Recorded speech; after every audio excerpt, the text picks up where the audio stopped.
হুজুর শয়তান, শালা একেবারে মানুষই না, একেবারে টাটকা জানোয়ার, শালা মানুষই না একেবারে।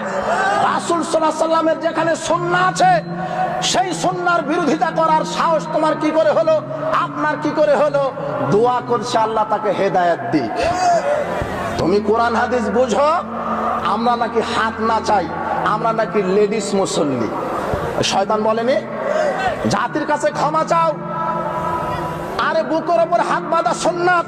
হাদিস পড়তে যদি জানো হাদিস খোলো, মুসনাদে আহমদ খুলেন 22,610 নম্বর হাদিস। হলোবাত তাইরাজিয়াল্লাহু বলছেন রাআইতু রাসূলুল্লাহ সাল্লাল্লাহু আলাইহি ওয়াসাল্লাম, আমি রাসূল সাল্লাল্লাহু আলাইহি ওয়াসাল্লামকে দেখেছি, তিনি হাত বেঁধেছেন বাম হাতের কবজির উপরে, ডান হাতের কবজি আলা সদরিহি, বুকের উপরে। সহিহ ইবনে খুজাইমা খুলেন 479 নম্বর হাদিস। সহিহ ইবনে খুজাইমা ওয়াইল বিন হুজর রাদিয়াল্লাহু আনহু বলছেন সাল্লাইতু মা রাসূলিল্লাহ সাল্লাল্লাহু আলাইহি ওয়াসাল্লাম, আমি রাসূল সাল্লাল্লাহু আলাইহি ওয়াসাল্লামের সাথে সালাত আদায় করেছি।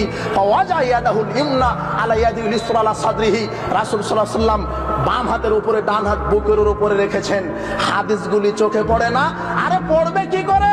তুমি তো ইহুদি খ্রিস্টানের মাযহাবের তরিকার পীরের কালো চশমা পড়ে আছো। তো এই জন্যই আপনাদেরকে বলেছি, যারা হলো কানা তেরা মুক্তি বোবা শয়তান।